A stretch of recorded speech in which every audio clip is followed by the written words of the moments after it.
This is Los Angeles. Our Lady, the Queen of the Angels, as the Spaniards named her. The fastest growing city in the nation. It's been called a bunch of suburbs in search of a city. And it's been called the glamour capital of the world. A mecca for tourists. A stopover for transients. A target for gangsters. A haven for those fleeing from winter. A home for the hard-working. It is a city holding the hopes and dreams of over 2 million people. It sprawls out horizontally over 452 square miles of valleys and upland, of foothills and beaches. Because of that vast area, and because of a population made up of people from every state in the Union, Los Angeles is the largest police beat in the country, and one of the toughest. We're going to take you into the City Hall where police headquarters are located. Here in communications are the ears and voice of the police. The lights on the complaint board flash 24 hours a day. Citizens reporting a prowler, a lost child, a man molesting a woman, an auto accident, a wild party. Spend an hour or two here and you will think the whole city has gone berserk. Minute by minute, the orders go out to the radio cars in the far-flung divisions. Watts and Wilshire and West Los Angeles. Hollywood and Hollenbeck Heights in North Hollywood. The work of the police, like that of woman, is never done. This is the case history of a killer, taken from the files of the Detective Division. The facts are told here as they happen. The story properly starts here in Hollywood Division headquarters at 1 o'clock of a June morning last year. Officer Robert Rollins had finished his tour of duty and signed out. It had been a tough day. He'd be glad to get home. His wife would be waiting up for him as she always did.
Hey, fella.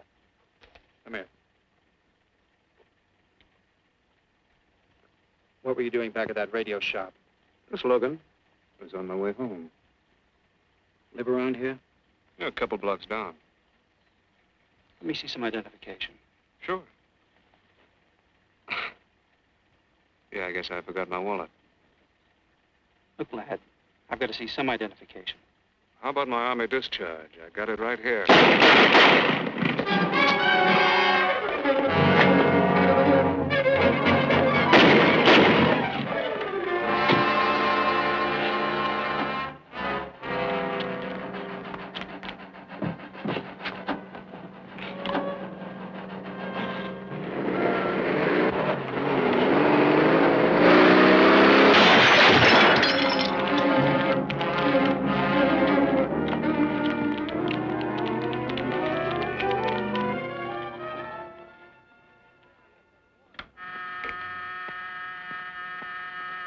Police Department, Operator 27. I want to report the shooting of a policeman. Hold on, please. Give me that again, please. I'm calling to report the shooting of a policeman. What's the address? 5057 State Street, just west of Santa Monica. Just a minute. Receiving hospital. Operator 2. Operator 27, 5057 State Street, 5057 State Street. An officer has been shot. Send an ambulance. All units in the vicinity of State Street and Santa Monica Boulevard. Proceed at once to 5057 State Street, 5057 State Street. An officer shot. Code 3.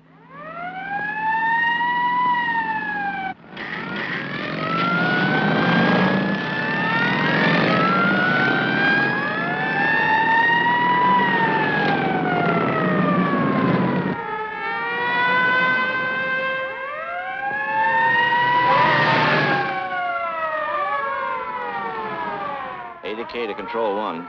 Control 1 to 80K. Go ahead. This is Breen. Instruct homicide to throw out a dragnet and pick up all suspicious characters in the area of the shooting. Also notify Sergeants Marty Brennan and Chuck Jones to report to me at the scene of the crime. Control 1 to 80K. Roger.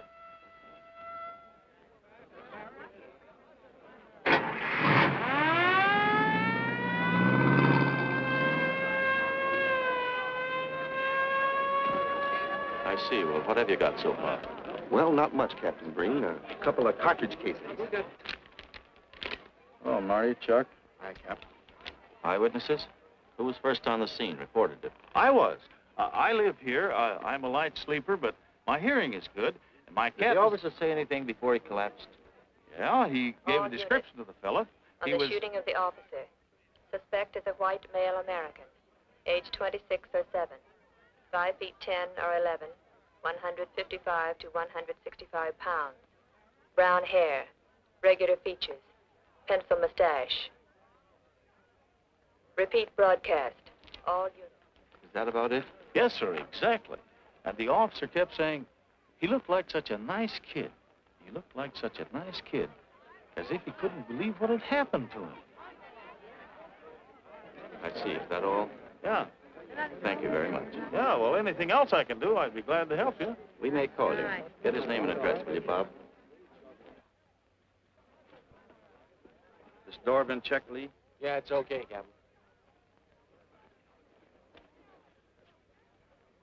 Find anything? Nothing but some smudges so far. Found this in the glove compartment. I think it's nitroglycerin. Doesn't look quite right. Well, check it down at the lab. Right.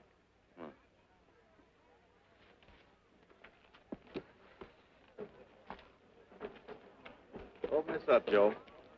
No key, Captain. I'll try it open. Give me that bar, Frank.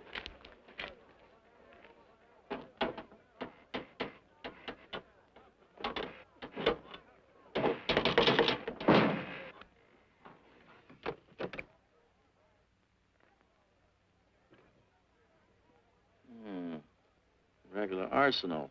Yeah, get a load of that. What is it? I don't know. It looks like some kind of an electrical device. United States Navy. It's either stolen or war surplus. Send all this stuff down to the lab and check the serial number on that Navy equipment. Yes, sir. Captain Breen. We found these in the weeds over by the radio store. What do you got? A pair of cloth gloves, Captain. Well, he thought of everything, didn't he? All right, give him to one of the technicians. Yes, sir. Marty, you and Chuck come along with me. Let's go downtown and see what they picked up in the dragnet. Right.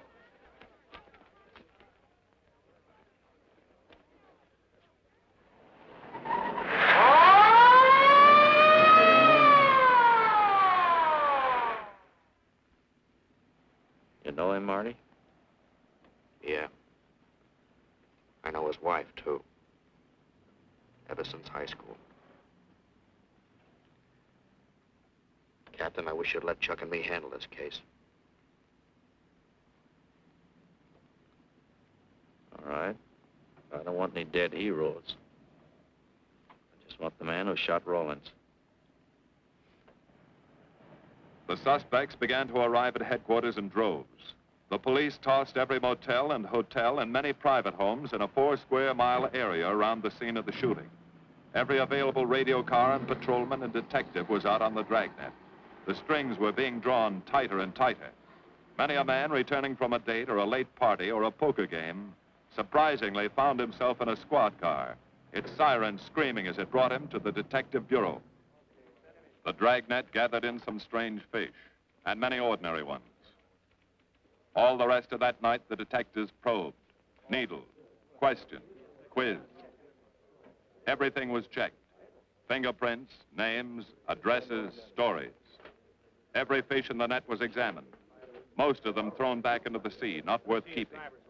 Except a few parole violators and slightly shady characters whose stories needed a lot of verifying. I wasn't prowling no cards. Just taking a walk, you know, getting in condition. You were running when the radio car picked you up. Yeah? Maybe that's why the guys call me Punchy. He's got a point there. 2 felony convictions, no warrant, no warrant. He's on parole. Book him, violation of parole. Let's have the next one, Joe. What were you doing in that vacant lot? The vacant lot. Lot? What were you doing in it at that time of night? Nên mỗi mình cũng cho lo ngồi ấy xì hữu nội lo ngồi ấy 30cái年 bị luật dưới lại của ngồi sinh thành nghĩa ngồi thành ca giờ ngồi tù lừa đảo sang gì. You say your name is Ralph Henderson. So what? Well, you know, it's a funny thing, Ralph. There's a guy around this town that's been wearing your fingerprints. Only his name is Pete Hannon. Okay. So I'm dead. So what's one more confession in my life? Now you're talking, Hammond. Okay, Andy.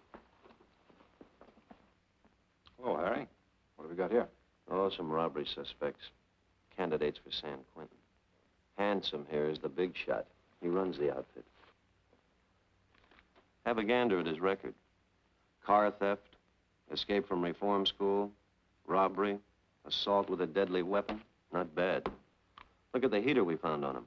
German Luger, fully loaded. Redhead here tried to carve up one of the arresting officers with this pretty toy. Nice boys. By dawn, many minor wrongdoings had been uncovered, and a few incipient felonies. The checking of the suspects had been thorough, painstaking, and tedious. But all the work was for nothing. The man who had shot Officer Rollins was not among them. He remained no more than a description, a shadow of a man, mysterious, elusive, deadly, hidden away somewhere in the vast city. As for Rollins himself, he couldn't help. He was in a coma at receiving hospital. Mrs. Rollins waited out the long, tense hours while her husband fought to live.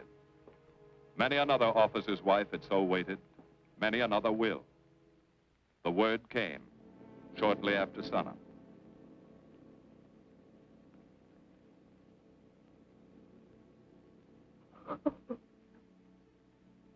Oh.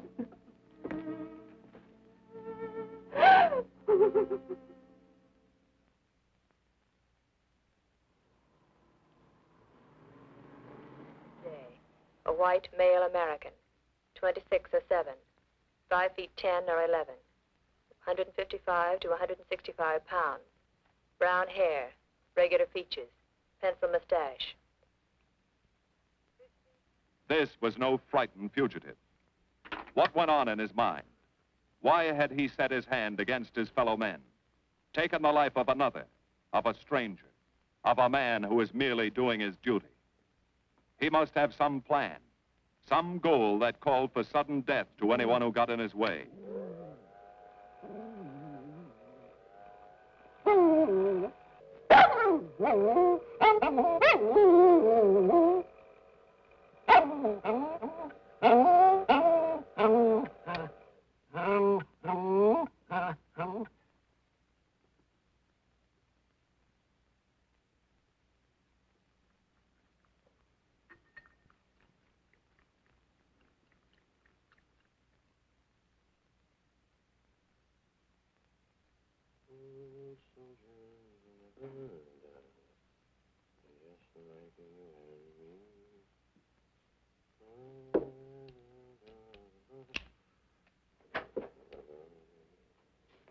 Good morning, boys.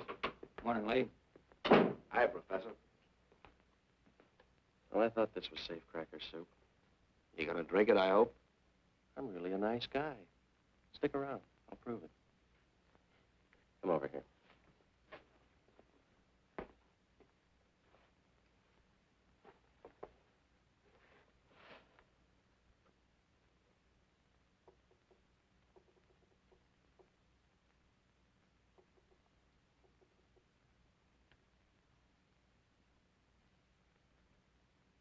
Hold this for me, will you, Chuck?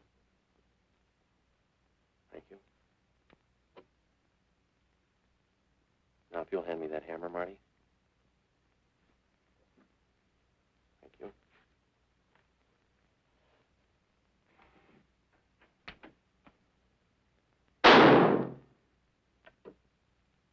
Yeah. Nitroglycerin. I didn't ask for a collection of fingers, just fingerprints. All those nice fingerprints on the car belong to the man it was stolen from, Cap. Nothing on the guns or picklocks? Not even an interesting smudge. The gloves? Common type, worn by undertakers. I'll check on them. They won't show anything. What did your scientific test show? A couple of little things. Tool identification on these picklocks. I got one under the scope. You want to take a look? Yeah.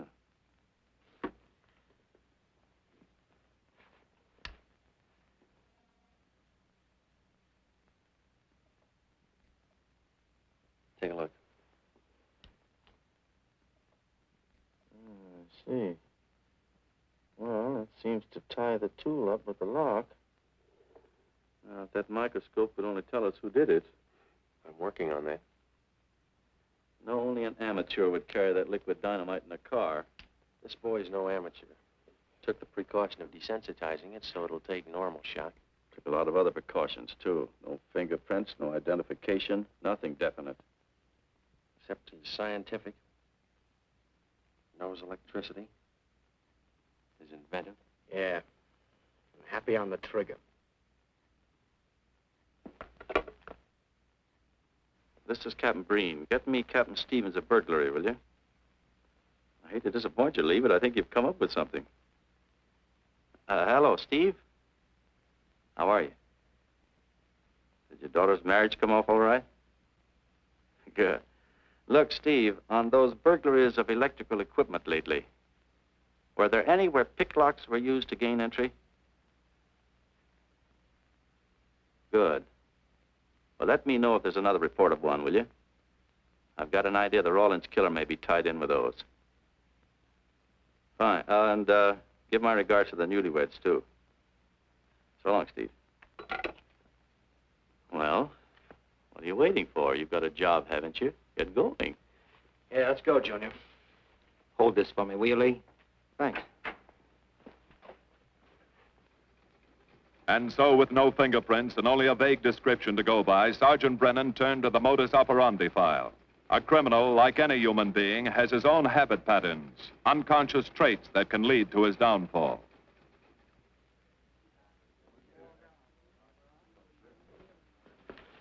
Well, there you are, Junior. List of burglars who use picklocks for entry. Oh, great. This narrows it down to just a couple of hundred suspects in this area. Give me a match, will you? That may not be so bad. This guy's improved on the system. Maybe he's left his trademark on some other job. Well, here we go, legging it all over town, asking a million questions. What you paid for, isn't it? Am I paid to associate with you, too, Junior? You could do worse. Not this year. Come on.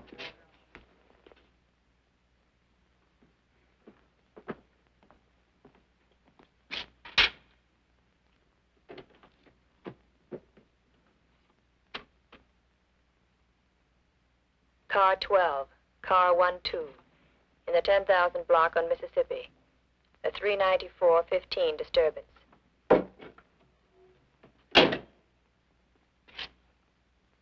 Car 80K, code 1.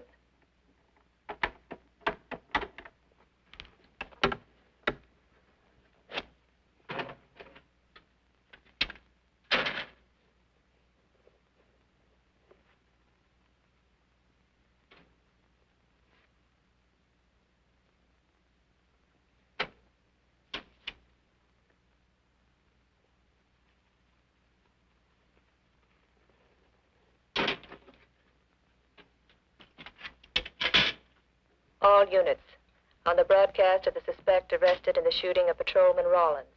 Cancel the cancellation. Suspect released from custody.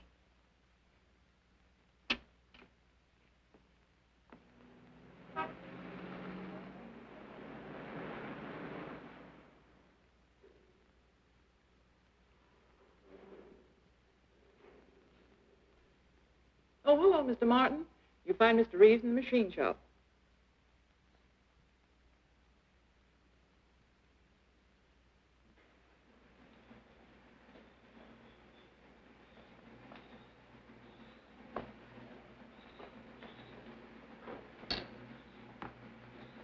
Hello, Roy. Glad to see you. How are you, Mr. Reeves? Hi. I was hoping you'd drop in. I wanted to thank you for showing us how to handle that repair job. Helped a lot.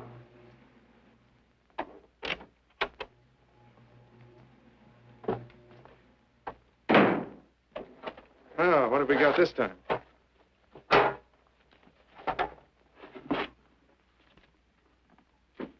Silograph.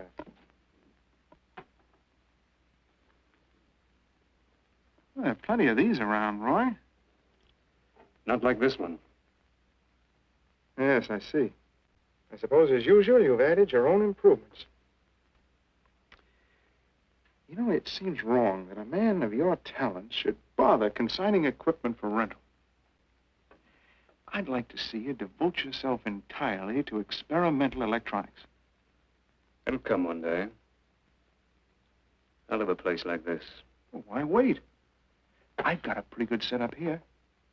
You'd have modern equipment to work with, a lab, and my confidence. Thanks, Mr. Reeves. I have other plans. But, Roy, you can't tell where it'll lead. Might even work your way around to a percentage of the business. I like it this way. You just rent out my equipment. All right. All right. But if you should change your mind... I'm not likely to change my mind. I suppose you want me to set this up for rental, too. Mr. Reeves, you've already got 5 pieces of my equipment. You'd like to know what results I've had from the rental so far, Well, I can't say as I blame you. I think you'll find this satisfactory. Satisfactory. Goodbye, Mr. Reeves. And you'll come back again soon, won't you? Sure. Oh, incidentally, how's that television projector coming along? The one you said would reflect a 12-foot image. Still working on it. I just wanted you to know I've already set up a rental on it. In fact, I think they'd like to buy. It'll come pretty high. Oh, money's no consideration with this customer.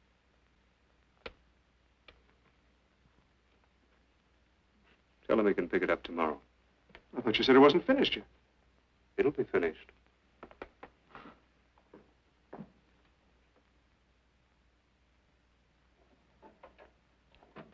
It uses an image fixer and then projects by ordinary incandescence. Roy, this is the best television projector I've ever seen. Let's hope that your customer thinks so. He will. Yes? Send him right in, Charlotte. There, you see, our customer is here, begging for the privilege of buying. Better be running along. I'm not much good at business. Oh, but Roy, he'll want to congratulate you. Just see that the price is right. All right, Roy. I'll get you a good deal. So long. See you.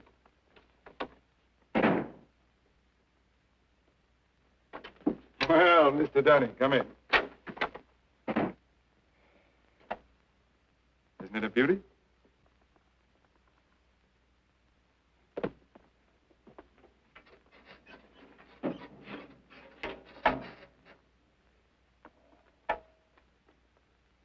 It's a beauty, all right.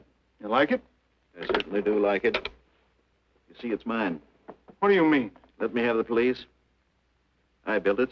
Spent years on it. Oh, you must be crazy. Roy built this machine himself. Your friend's a crook, Paul. You've been taken in. Hello? Give me the burglary detail. Dear Jim, regarding your inquiry on a .38 caliber Smith & Wesson revolver, serial... Oh, come in, boys. Burglary detail just sent this report through. It's a man named Dunning reports tracing a stolen television projector to the Reeves Electronics Lab. Think it's a tie with the Rawlins case? Well, take a look at this fellow Reeves and see what gives. I'll notify burglary we're following up on it. Right. Come on, Junior. What else did he place with you for rental? Oh, a number of things. All war surplus that he bought on his veterans rating. Oh, is this more of his equipment? Yes. Yes, he left it here on consignment. I'm sure that Roy can explain everything. Well, maybe he can, Mr. Reeves, if you'll tell us where he lives. But I don't know. Mr. Martin's on the phone, sir. I'd better talk to him. I think so, Mr. Reeves. I'll take it in the superintendent's office.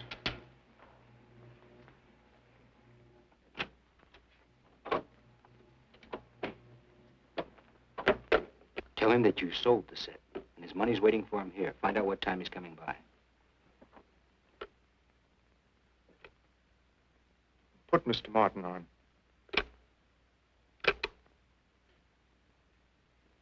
Hello, Roy? Yes, I've sold it. Your money is waiting here for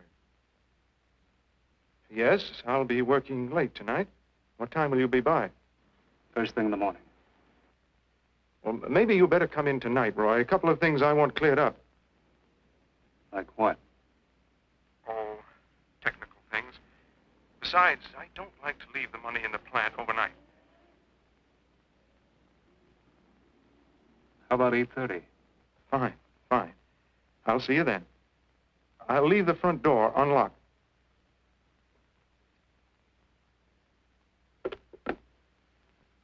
You'll be here at 8:30.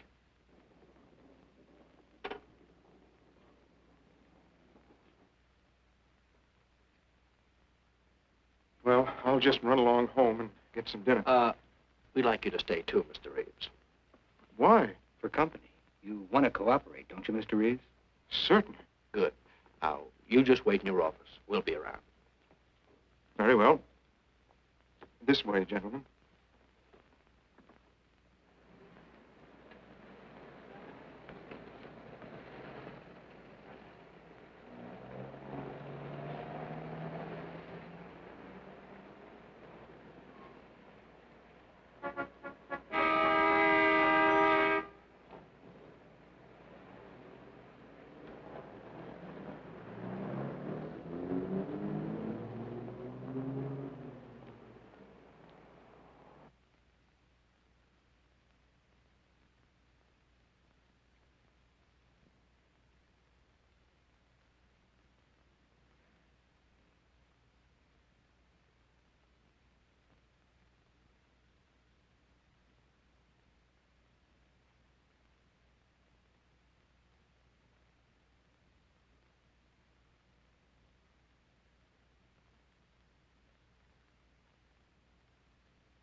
Reeves. Is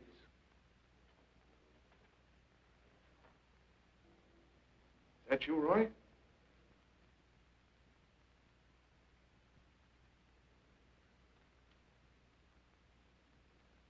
Go outside and block that alley door.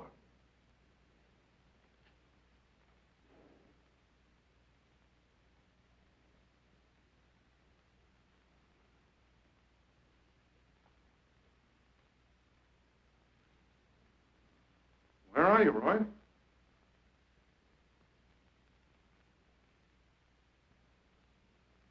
Who's in here? No one. I'm alone.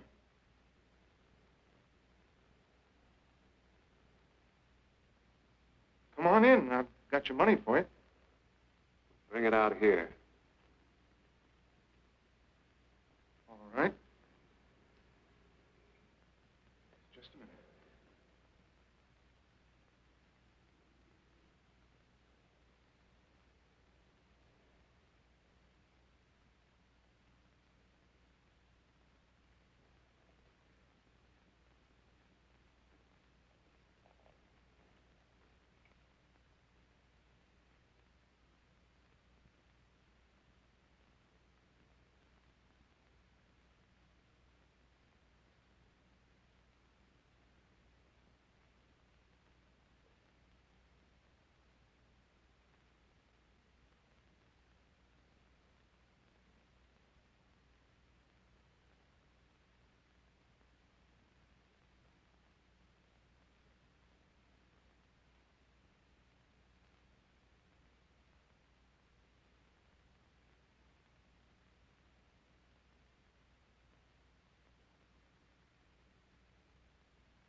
No. None of them even looks like Roy Martin. He had such a fine face. Didn't keep him from carrying a gun. Or didn't you know that? No, I didn't. I told you all I know, all he ever told me. What about his friends? Didn't he have a girl? No, I don't think so. He had no interest in anything but electronics. Where'd he pick up the subject? Books, magazines. Mostly from the Signal Corps. He was attached to a radar unit. Get a teletype off to the War Department. That might help. Yes? Ready on your call to receiving hospital, Captain Breen. Hello, this is Captain Breen. What is the latest report on Sergeant Jones?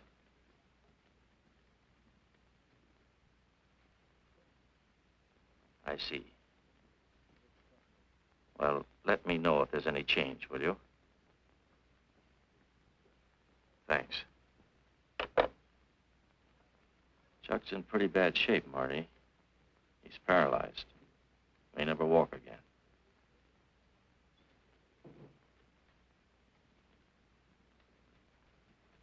Oh, I'm sorry. It's funny that Martin showed up at 7 when he told you he wouldn't be there till 8:30. I don't know why. Except he was always unpredictable.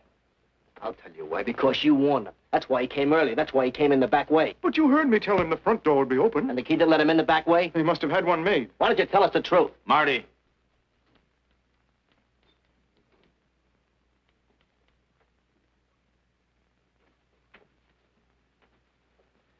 Now, look, Paul.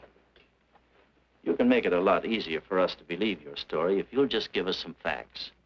Something that might help us. I told you all I know. I've been gullible, all right, letting him make a fool of me. But I'd do anything to make up for what he did to Detective Jones. Sure you would. You can go now. Oh, thanks. Thanks. My friends, they can vouch for my character. That's good. We'll call you if we need you. Thank you very much. I think he's telling the truth, Marty. I think he's just gullible, like he said. What about the stolen stuff he was trying to peddle for Martin? We'll use it for bait. Maybe Martin will come back for it. Then we can ask him. Here. Nevertheless, I want a 24-hour tail put on Reeves, and I want a watch on his home and his factory. Right. You can keep those. Okay, Captain.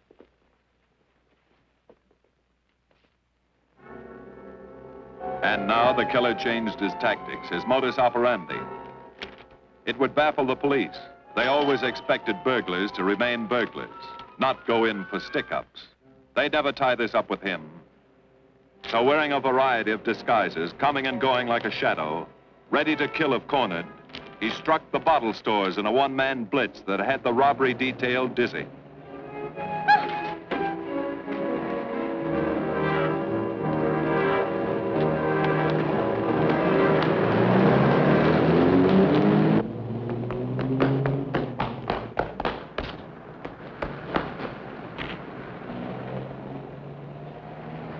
The killer, always resourceful, always thinking along lines that would baffle his hunters, had discovered an ideal avenue of escape. Under Los Angeles is a vast and intricate system of huge storm drains built to siphon off the flash floods of the rainy season.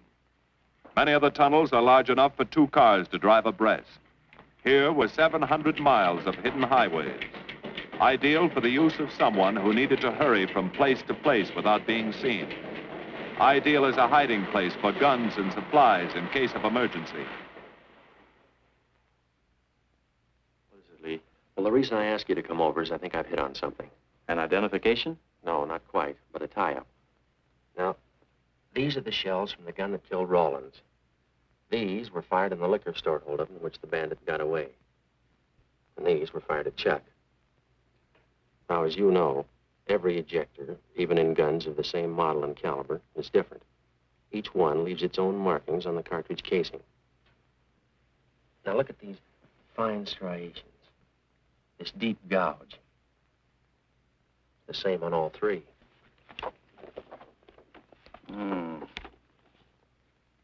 In other words, the man who killed Rawlins and the man who shot at Jones and Brennan, the stick-up who's blitzing the liquor stores are all the same man. Right.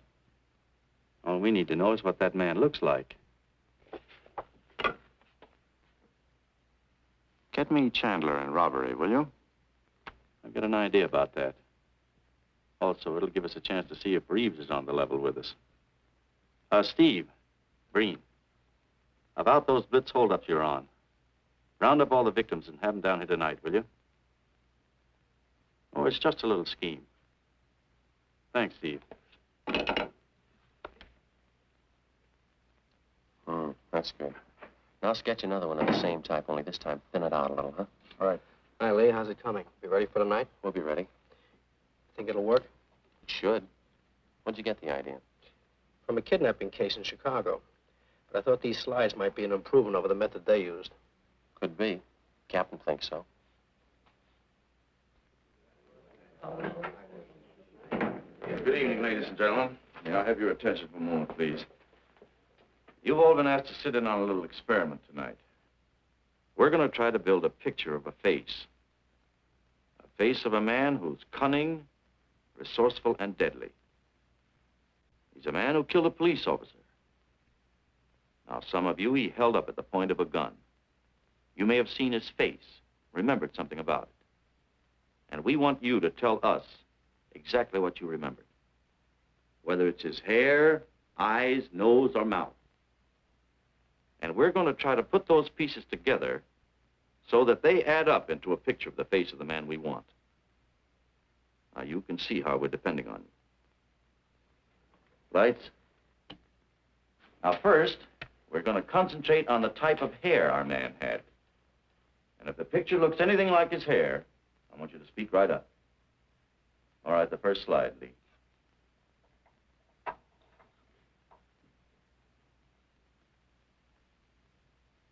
His hair had waves in it, well-groomed. That's the idea, Miss Smith.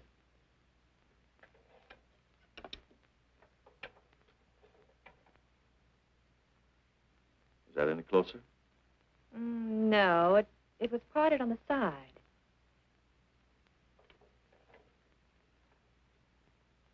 Oh, that's more like it, except it was thicker.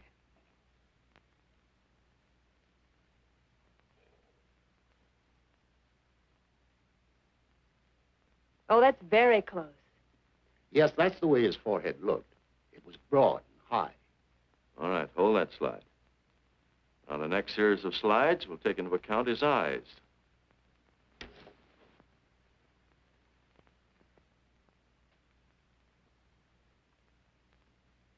Oh, 1 minute, please. Wait, 1 minute. His eyes were a little like that. Maybe a little smaller, like beads. Go on, Lee.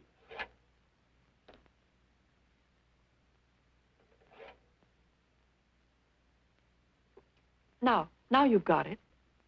Now, hold that slide, Lee. Anyone else? That looks like him, only a little madder. He had a patch over one eye when he come into my my place of business. I remember noticing that the one showing was blue. Well, the guy that stuck me up had on horn-rimmed glasses. He was wearing a Band-Aid across his nose when he knocked me over. Uh-huh. All right, hold that, Lee. Well, so much for the eyes. Go ahead.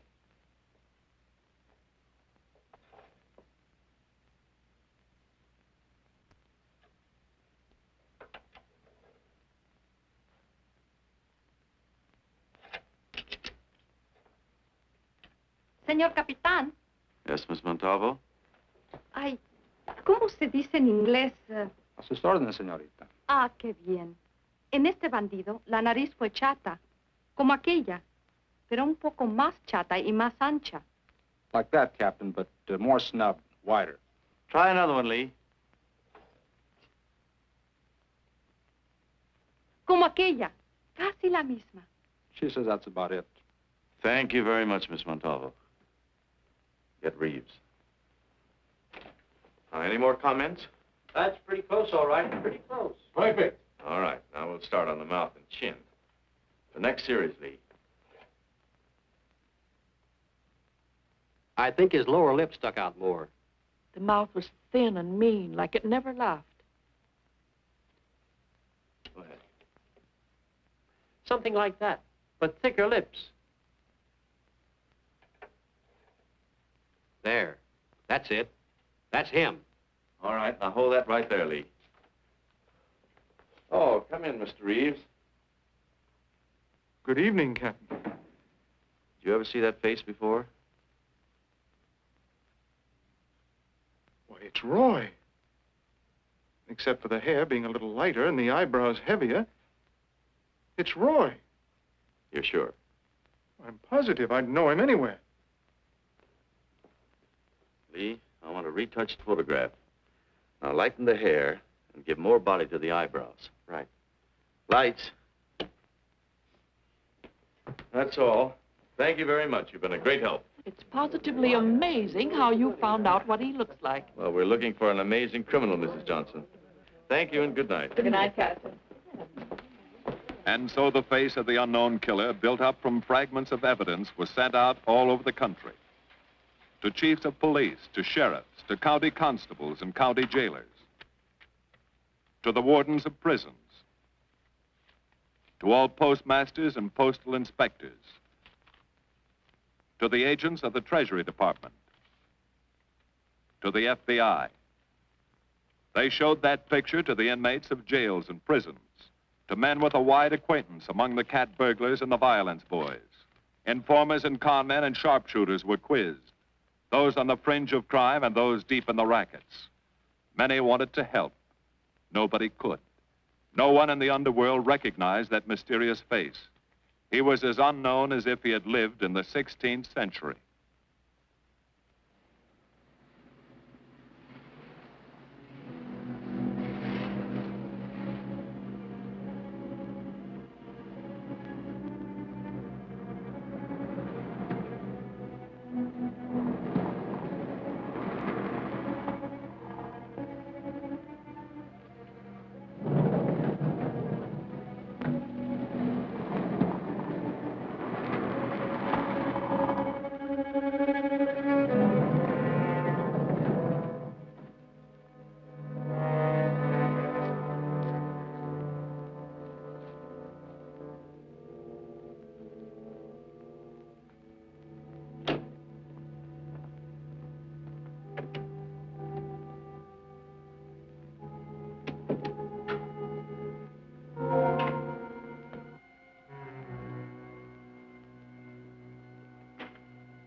Reeves.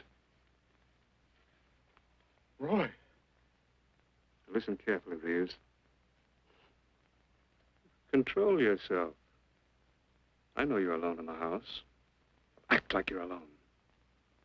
Cops are watching every move you make. The police here? They got you staked out like a muskrat hide, watching you around the clock. Here at your plant, tailing your car. Sit in that chair. Pick up 3 books.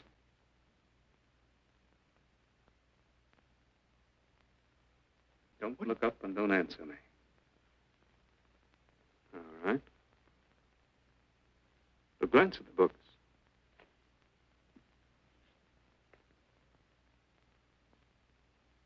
Pick one of them.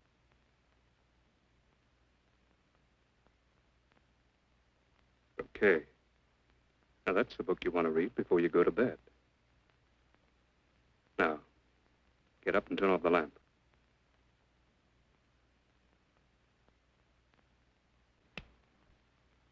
Come here. Come here.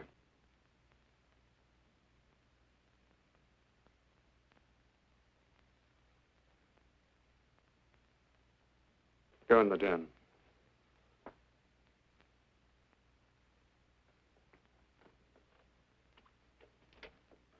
Pull those drapes tight.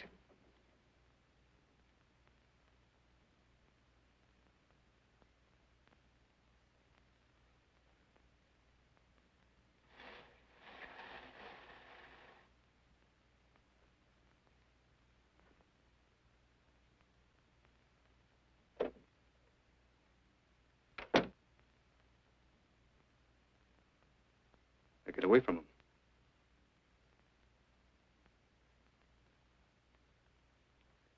What do the cops know about me?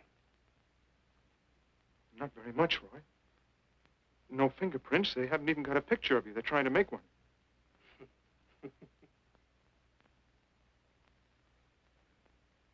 How much cash you got in the house? None. I never keep any cash in the house. It isn't good business. I suppose you think it was good business letting me walk into that trap. No, Roy, no. Don't do anything you'll regret. Now listen to me. It isn't too late. Give yourself up. Come to your senses before you kill someone else.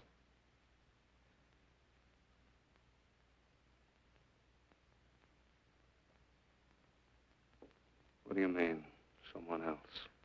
What do you mean? Nothing. The two officers, they said one of them might die. He's still alive, isn't he? Reeves? I never thought you'd stooge for the police. You almost got me killed. Roy, you know the police are right outside. You'd never get away with it.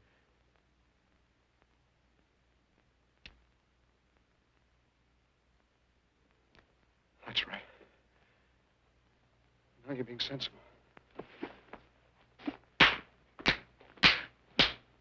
I know there's money here. Where is it? Don't worry. I'll get it.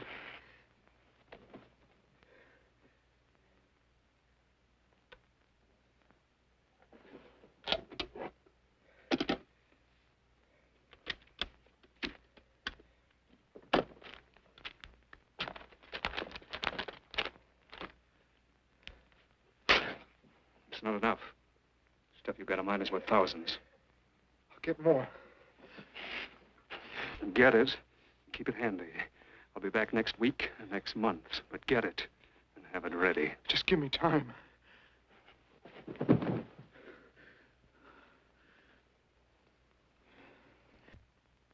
Oh!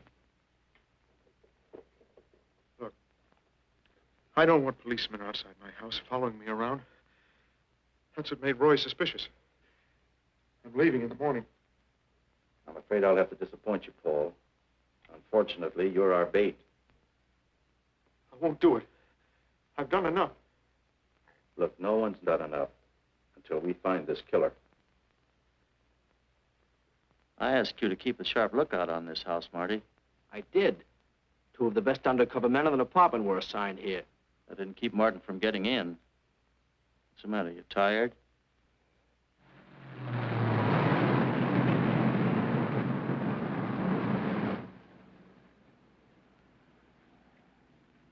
You got any idea how long you've been on this case, Marty? Months. Long enough to have come up with something by this time. You know any more about the Rawlins killer than you knew the first week? Yeah. And he's about the toughest nut I've ever had to crack.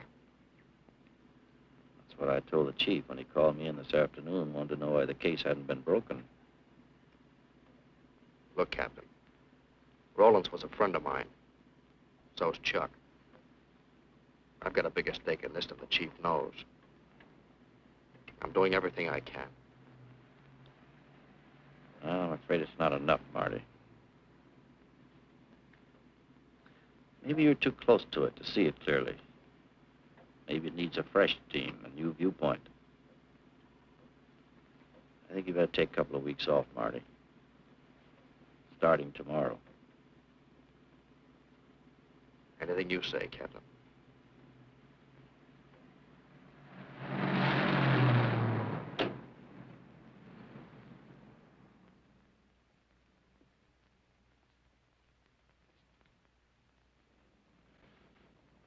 Hiya, Marty. Hi, Chuck. Meet Miss Scanlon, my new bodyguard. He's the one I've been telling you about. Oh, you mean the one with the steel trap brain? How do you do? Hello. Say, this guy been behaving? After a fashion. See, she takes me out in my go-kart, puts me to bed, wakes me up, dresses me. You're perfectly capable of dressing yourself now, Mr. Jones. I'll be back in a few minutes. Well, how's it been going, Junior? Oh, pretty good, Chuck, pretty good. Is that why you're off the case? How'd you know? Breen was in to see me this morning. Oh. Suppose he also told you they put a new team on the case. He told me everything. Yeah. Let's see what his new boys dig up. Well, maybe they'll examine the facts of the case a little more carefully. What facts? That our man's sharp, that he's intelligent and works alone, that he has no record, never leaves a fingerprint and knows every move we make? Sure, plenty of facts, only they add up to nothing. Sure, forget it. You got yourself a 10-day vacation. Go on down to the beach, get a suntan. By the time you get back, the case will be broken. Isn't that what you want? You know better than that. All I know is what I hear. You sit there batting your gums about how the old man let you down. Maybe he's trying to wake you up. He's got a funny way of showing it. There you go, flying off the handle. Always taking things for granted. I wish I could get up and boot some sense into you. He knew what this case meant to me. He still does. That's why he's trying to get you mad enough to do something about it. You don't really figure that's his idea, do you? I know it is.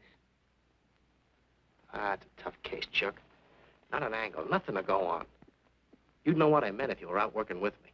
I have been working with you. That's all I've had to do lately, just sit around studying what little facts we have, trying to figure out who he might be. You know the kind of a guy we're up against, then. I tell you, Chuck, this guy's a genius the way he operates. As if he were right there with us every time we go out after a lead. Oh, sure. Breen's been tipping him off just to make you look bad. Yeah, almost like that. Well, he beats us to the punch every time. There's your angle. You just hit it on the head, but you don't see it. Look, start adding. 1, he's unknown to the underworld. 2, he beats you to the punch, right? And 3, it's almost as if he were with you. Isn't that what you said? Yeah? Well, tie that up with a lot of other little things, like the fact that he uses a police gun and the accuracy of his shooting. Anybody could buy a police gun, and the Army could have taught him how to shoot. Yeah, but who taught him how the police operate? Oh, I know what you're driving at, Chuck. But a cop. Those things happen. Yeah. Now, if I were still in the case, I'd start with our own department first, then Santa Monica, Culver City, Burbank, Pasadena. See you later, Junior. Hey! Don't let him out of your sight, beautiful. It's the first time in years he's used his head.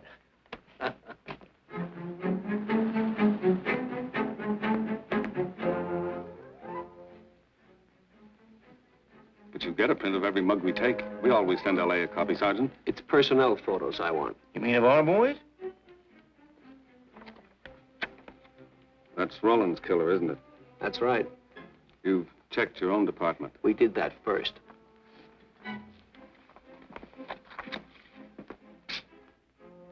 And so the tedious quest went on. Sergeant Brennan wore out his shoes and his patience, going from police station to police station, checking photos until his eyes were blurry. For police work is not all glamour and excitement and glory. There are days and days of routine, of tedious probing, of tireless searching, fruitless days, days when nothing goes right, when it seems as if no one could ever think his way through the maze of baffling trails a criminal leaves. But the answer to that is persistence, and the hope that sooner or later something will turn up, some tiny lead that can grow into a warm trail and point to the cracking of a tough case.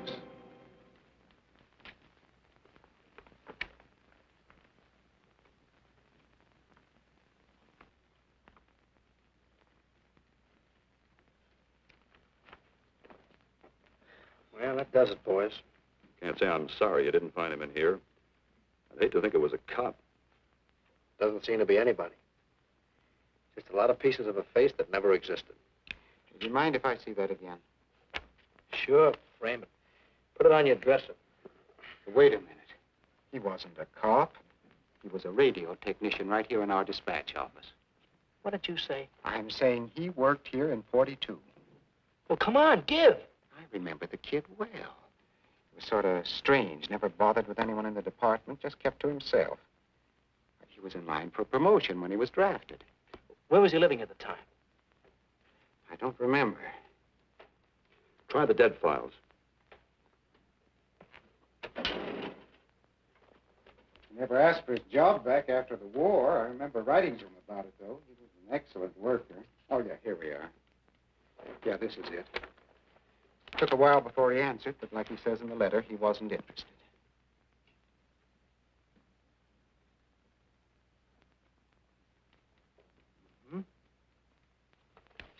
Postmarked Hollywood. No return address. What do you want us to do? All the work? Oh, thanks a lot, Freddie. Remember, he was a civilian employee.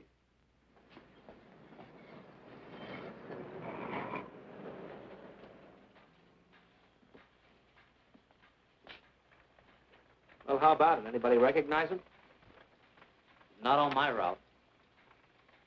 I never saw him before. Yeah, okay, fellas, thanks very much. I thought for a minute... And yet that face. I wonder. Yeah? Well, this may not mean anything, but he looks like a guy that's on my route. He never gets any mail, but I see him around here all the time. He lives in one of the courts. Where? Come on, I'll show you. It's not that easy. What time does your route take you past those courts? About 9 o'clock. Why? Just thinking.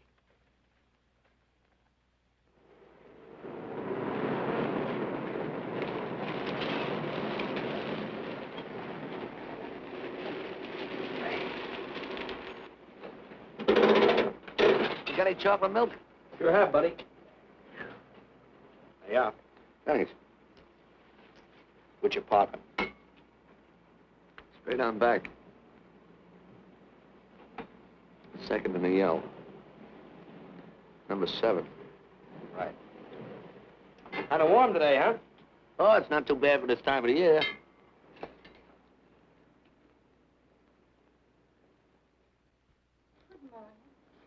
Morning. You're new and you're out, aren't you? We had a substitute. What happened to the other fellow? Sick. Oh, what's the matter with him? I don't know. I catch everything. Hear about it on the radio, and next morning I got it. Too bad. You aren't very social. The regular fellow always stops and talks to you. Sorry, lady, I'm a little late this morning. I was hoping maybe you could help me. There's something very funny going on in this court. Yeah? I was scared to go to the police with it. I thought maybe I might be poisoned. What? Yeah. By the manager. She's a witch. She's a what? A witch. She puts poison in my milk. Oh, I see. Look, you switch the bottles when she isn't looking, see? Drink her milk. Then you'll be safe, right?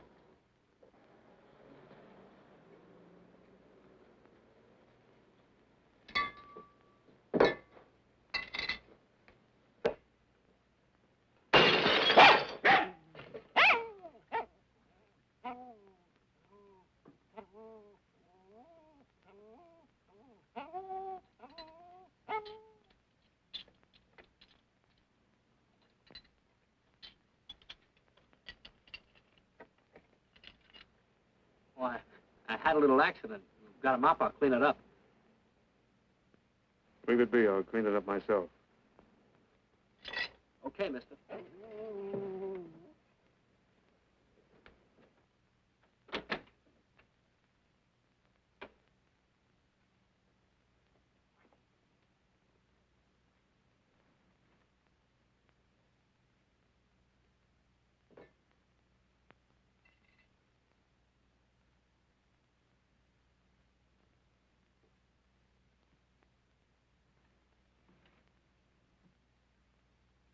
The place is called Bellevue Court.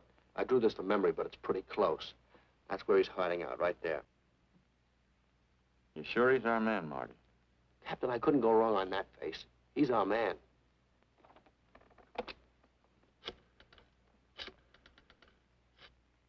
Now, there are 5 cottages in this area, and 2, number 6 and 7, in the L at the end of the row. Our man lives in number 7. This building department plan will show you the whole layout. It's bounded on 3 sides by Fuller, Santa Monica, and Poinsettia. Now, the court is partly surrounded by a high wall.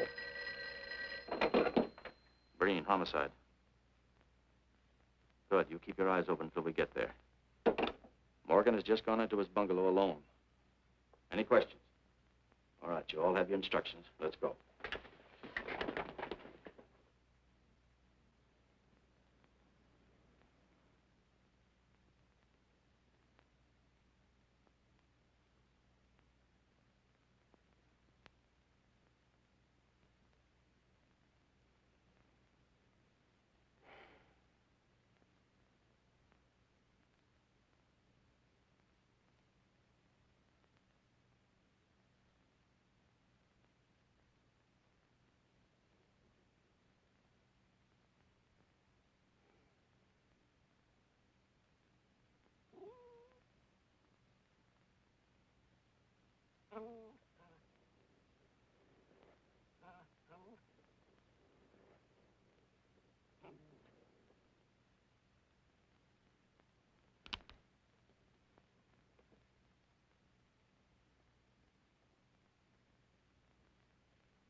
We're out on time.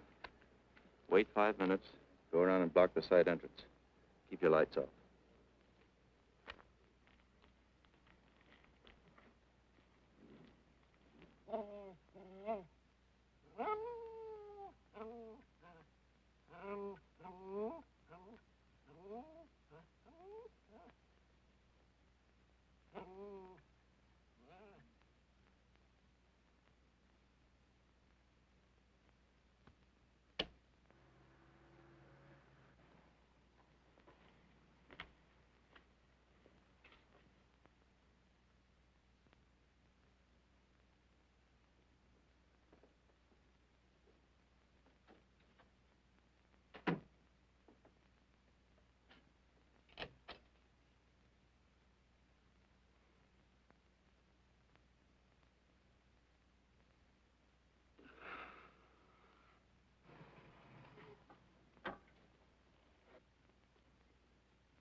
He's loose.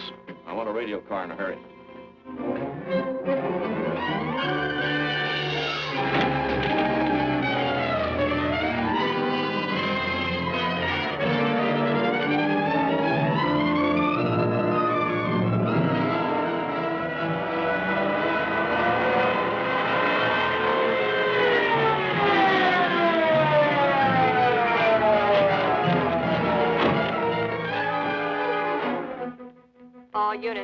All units in the vicinity of Santa Monica and Fuller.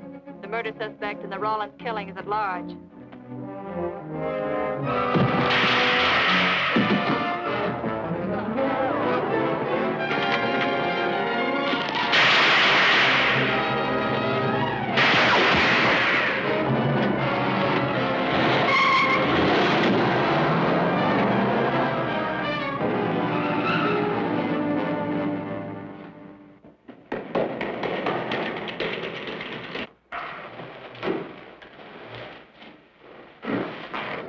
I want a map covering the storm drain system in this area. Get it and meet me at Venice and Garfield. Jones, Miller, you stay here in case he comes up for air. I want a man at every other drain entrance along this line. He's got to come up somewhere. Come on, Marty. You're driving.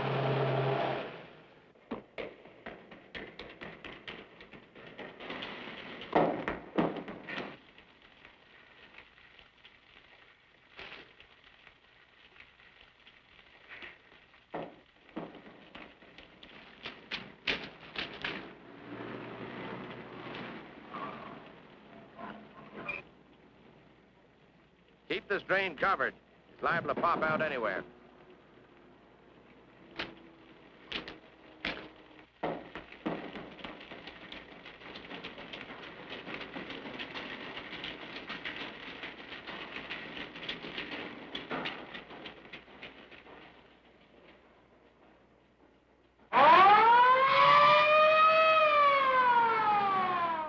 Why Venice and Garfield, Captain? It's the main intersection of the system. We can head him off that way. ADK to Control 1. Clear frequency 7. This is an emergency. Control 1 to all cars on frequency 7. Stand by. Control 1 to ADK. Go ahead. Notify homicide. Send the following to Venice and Garfield. 4 squads, battle lanterns, gas mask, tear gas. Urgent. This is a code 3. Control 1 to ADK. Roger.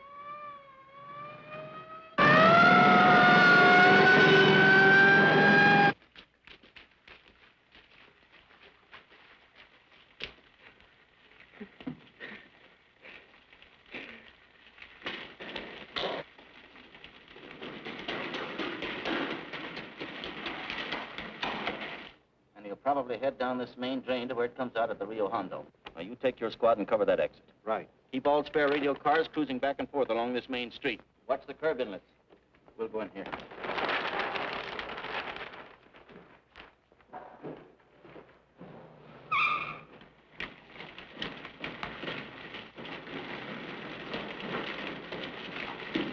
Any sign of him? No. And we've searched every foot between here and the Rio Hondo outlet. Then he must be up ahead. Let's go.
Gas gun.